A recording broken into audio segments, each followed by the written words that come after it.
त्यम चारुंधरम गोपीथाय पुरुहूयसे मरुद्दीर्घनागहि तस्मिन्नन्तरे मलेक्ष आचारण समन्वितः महामदिति खयात शिष्य शाखा समन्वितः तस्मिन्नन्तरे मलेक्ष आचारण समन्वितः महामद इति खयात शिष्य शाखा समन्वितः महामत अज्ञान हेतु किरत मोहमदांधिकारम नाशम विधायम ही तदोदयते विवेक।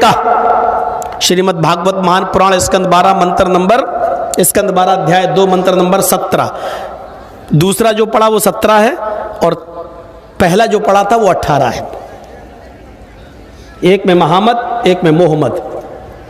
विदाहामिद पुरुष्य महानिमादित्य वरुण तपस प्रस्तात वेदाहामित पुरुष्य महानिमादित्य वरुण तपस प्रस्तात यन्याय। 17 वाला मंत्र देख लीजिए। अज्ञान हेतु कीरत। अंतिम कल्कि के आने से पहले, अंतिम अवतार के आने से पहले, कल्कि महर्षि के आने से पहले अंधकार होगा, जिहालत होगी, तारीकी होगी, अंधेरा होगा। अज्ञान हेतु किरत। वो कल की जब इस धरती पर आएगा तो पहले अज्ञानता को, जिहालत को, तारीकी को खत्म करेगा। अज्ञानता जिहालत को खत्म करेगा। जिहालत हेतु किरत। और सबका हितकारी होगा, सबके लिए आएगा, सिर्फ मुसलमानों का नहीं होगा। इस चीज को समझिए। हेतु किरत सबके का हितकारी होगा। जैसे सूरज जब निकलता है तो उसकी रोशनी हिंदू को भी मिलती है, मुसलमान को भी मिलती है, सिख को भी मिलती है, ईसाई को भी मिलती है। सूरज किसी धर्म का नहीं होता है, वो सबका। ऐसे ही मोहम्मद सल्लल्लाहु अलैहि वसल्लम अंतिम ऋषि जब आएंगे तो वो सबके हितकारी होंगे। यानी वो जो शिक्षा लेकर आएंगे, जो तालीम लेकर आएंगे, वो तालीम सबके लिए होगी, सिर्फ मुसलमानों के लिए नहीं, सबके लिए होगी। नाम क्या होगा? मोहमदांधिकारम। मोहम्मद अंधिकारम। जब मिलाएंगे, उसूल है, जब मिलाएंगे तो क्या पढ़ा जाएगा? अलग अलग करके पढ़ेंगे तो क्या पढ़ेंगे? मोहम्मद अंधिकारम। ये अलग अलग करके पढ़ेंगे। और जब एक साथ पढ़ेंगे तो कैसे पढ़ेंगे? मोहम्मदांधिकारम। जैसे अलिफ लाम मीम ज़ालिकल किताबु ला रैब फीह हुदल लिल मुत्तकीन अल्लज़ीना युमिनूना बिल गैब। जब अलग अलग पढ़ेंगे तो कैसे पढ़ेंगे? हुदल लिल मुत्तकीन अल्लज़ीना युमिनूना बिल गैब। और जब मिला के पढ़ेंगे तो कैसे पढ़ेंगे? हुदल लिल मुत्तकीन अल्लज़ीना युमिनूना बिल गैब। ऐसे ही नून के जबर को लाम से मिला दिया जाएगा तो अलिफ गिर जाएगा। क्या होगा? हुदल लिल मुत्तकीन अल्लज़ीना, अलिफ गिर जाएगा। ऐसे ही जब यहां अलग अलग करके पढ़ेंगे तो कैसे पढ़ेंगे? मोहम्मद अंधिकारम। अलग अलग पढ़ेंगे तो आ पढ़ा जाएगा। और जब एक साथ मिलाकर पढ़ेंगे तो उसका उच्चारण, तलफ़ुज़ कैसे होगा? प्रोनाउंसिएशन उसका क्या होगा? मोहम्मद मदांधिकारम। मदांधिकारम आ गिर जाएगा और वो आ की आवाज दा के दा में बढ़ जाएगी। मोहम्मदांधिकारम नाशम। अंधेरे को नाश करने वाले का नाम मोहम्मद होगा। वो मोहम्मद जब इस धरती पर आएंगे तो उनके आने के बाद अंधेरा नाश हो जाएगा, अंधेरा मिट जाएगा, अंधेरा खत्म हो जाएगा। सच में मुहम्मदुर रसूलुल्लाह के आने से पहले अरब के अंदर अंधेरा ही अंधेरा था। पूछो उलमा से, औरतें, स्त्रियां खाने काबा का बिल्कुल नंगी होकर तवाफ किया करती थी। उनके जिस्म पर कोई कपड़ा नहीं होता था। वो बरहना और नंगी होकर, बरहना होकर, नंगी होकर वो तवाफ किया करती थी।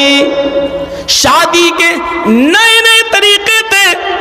लड़का निकाह करके किसी लड़की को अपने घर लाता था, उसके साथ पहली रात वो अपनी बीवी के साथ नहीं गुजारता था, बल्कि अपनी औरत को किसी अपने दोस्त के घर भेज देता था और अपने दोस्त से कहता था कि तुम इसके साथ मिलो, तुम इसके साथ मुजामियत करो, हम बिस्तरी करो। वो उसके साथ मिलता था। जब पता चल जाता था कि मेरे दोस्त से उसका हमल ठहर गया, गर्भ ठहर गया, तब पति अपनी पत्नी को उसके घर से ले आता था।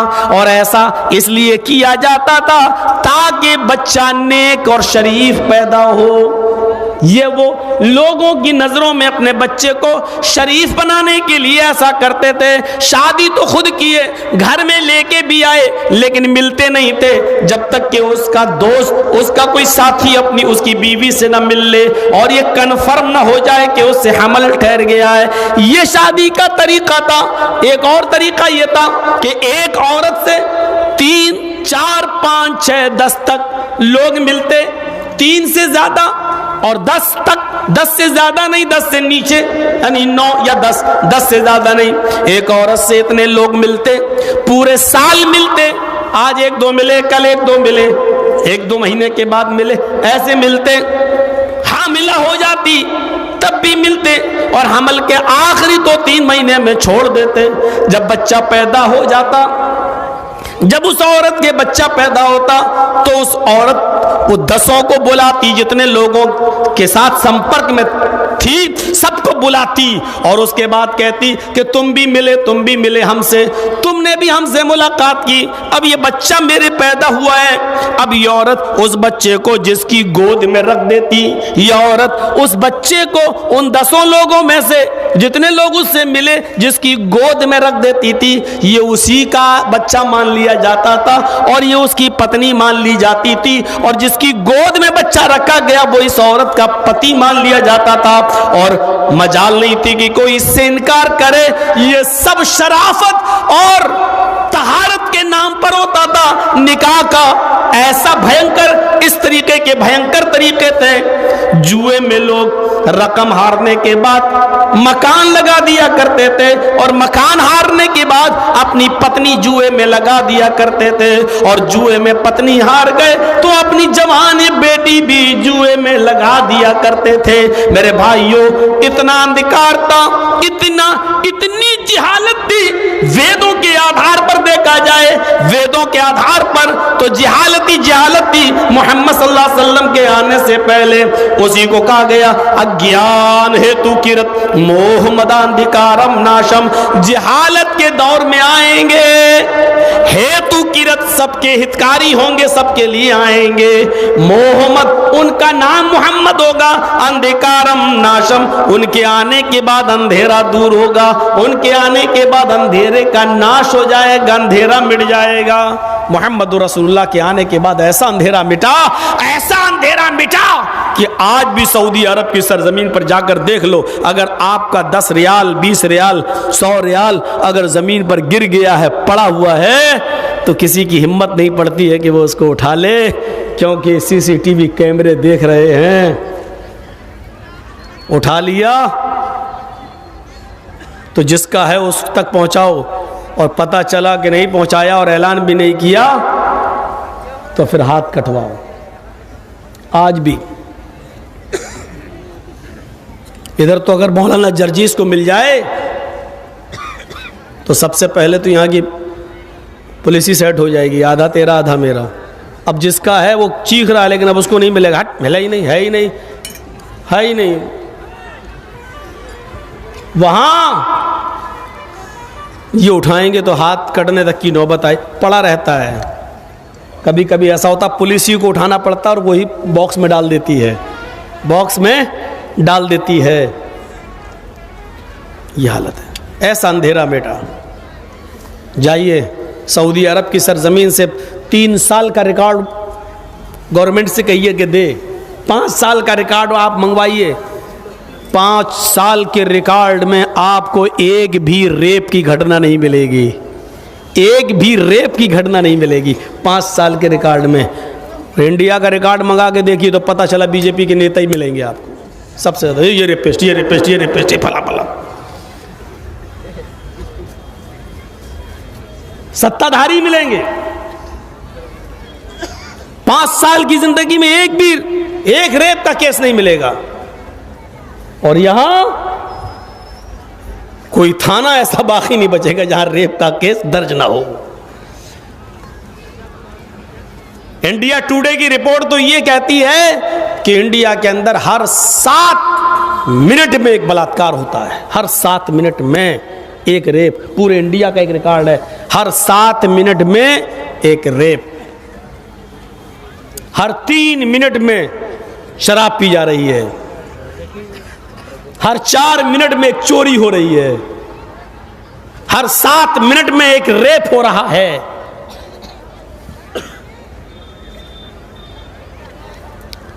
अज्ञान हेतु किरत मोह मदांधिकारम नाशम विधायम हि तदोदयते विवेका। अंतिम महर्षि, अंतिम संदेष्टा जब इस दुनिया में आएगा, उसका नाम मोहम्मद होगा। उसके आने के बाद अंधेरे का नाश हो जाएगा, अंधेरा मिट जाएगा।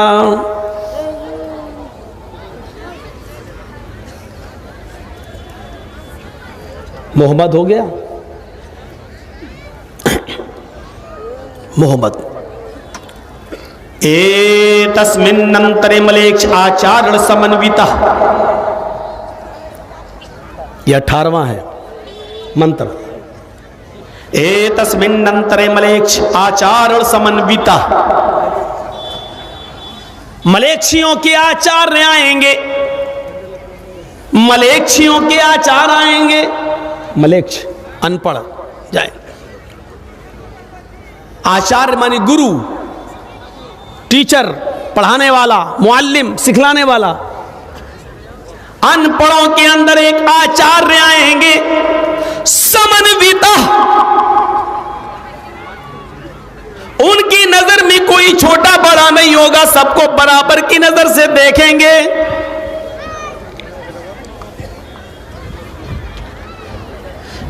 तस्मिन्नंतरे मलेक्षाचारण समन्विता महामदिति खयाता, महामदिति खयाति शिष्य शाखा समन्विता। उनकी खयाती, उनकी शोहरत महामद के नाम से होगी। एक जगह मोहम्मद, एक जगह मोहम्मद। उनकी पहचान किससे होगी? महामद के, महामद के नाम से होगी। अनपढ़ों के अंदर ही आए थे मोहम्मद रसूलुल्लाह। और अरब से ज्यादा अनपढ़ कौन होगा? उनको तो उम्मी कहा जाता था, उम्मी अरबों में। क्यों? अपनी मां के पेट से पैदा होने के बाद बच्चा जिस तरह अनपढ़ होता है, उसको कुछ भी लिखना पढ़ना नहीं आता। अरब के लोग उसको क्या कहते थे? उम्मी। मां के पेट से जैसे बच्चा निकलता वैसे ही मां के पेट से निकला हुआ, उम्मी, अनपढ़। तो बताइए, मां के पेट से पैदा होने वाला बच्चा जितना अनपढ़ होता है, फिर मोहम्मद रसूलुल्लाह सल्लल्लाहु अलैहि वसल्लम भी जब पैदा हुए तो आप भी उम्मी थे। अब सुनिए, अनपढ़ का माना क्या हुआ? मोहम्मद रसूलुल्लाह साहब सल्लल्लाहु अलैहि वसल्लम उम्मी थे, यानी अनपढ़। तो इसका मतलब ये होगा कि अल्लाह के रसूल को किसी ने पढ़ाया नहीं था, उस्ताज, किसी उस्ताज ने पढ़ाया नहीं था। लेकिन जब यह कहा जाए कि मोहम्मद रसूलुल्लाह से बड़ा कोई आलिम नहीं था, तो इसका मतलब यह होगा कि मोहम्मद रसूलुल्लाह को अल्लाह ने पढ़ाया था। क्योंकि नबी अकरम सल्लल्लाहु अलैहि वसल्लम को किसी ने नहीं, अल्लाह ने पढ़ाया है। अल्लाह ने पढ़ाया। अल्लाह ताला ने जिब्राइल को कुरान दिया, जिब्राइल दुनिया में आते थे तो अल्लाह ने जिब्राइल से कहा ऐसे पढ़ाओ, और जिब्राइल वैसे पढ़ाते थे। तो और सुनिए, एक चीज़ और बताएं, मौलाना जर्जीस को 20 साल पहले मेरे उस्ताद ने क्या पढ़ाया था, आज हमें बहुत सी बातें याद नहीं हैं। बहुत सी बातें याद हैं और बहुत सी बातें याद नहीं है।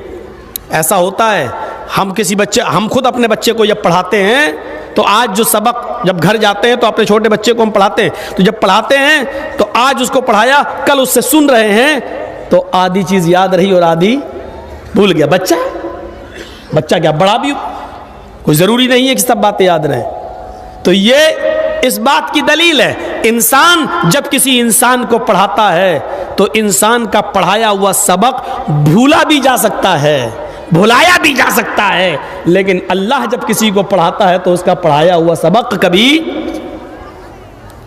नहीं भुलाया जा सकता। दलील चाहिए? अब हमारे पास दलील किसी कठमुल्ला की लिखी हुई किताब से तो मिलेगी नहीं। हम लोग जो दलील देंगे तो कुरान हदीस से ही देंगे। अल्लाह ताला ने खुद कहा सनुक़रिउ का फला तंसा, पढ़े ना, सब्बिह इस्म रब्बिकल आला की सूरत याद होगी आपको,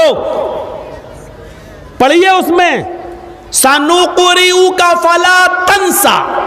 आए मोहम्मद सल्लल्लाहु अलैहि वसल्लम, हम आपको ऐसा पढ़ाएंगे कि आप भूलेंगे नहीं। सनुक़रिउ का फला तंसा, हम आपको ऐसा पढ़ाएंगे कि आप भूलेंगे नहीं। पता ये चला अल्लाह जब किसी को पढ़ाता है तो उसका पढ़ाया हुआ सबक इंसान भूल नहीं सकता। इंसान का पढ़ाया हुआ सबक इंसान भूल सकता है, लेकिन अल्लाह का पढ़ाया हुआ सबक इंसान नहीं भूल सकता।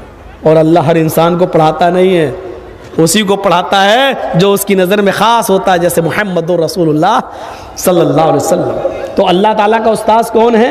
अल्लाह के नबी का उस्ताद कौन है? अल्लाह। किसने पढ़ाया? अल्लाह ने।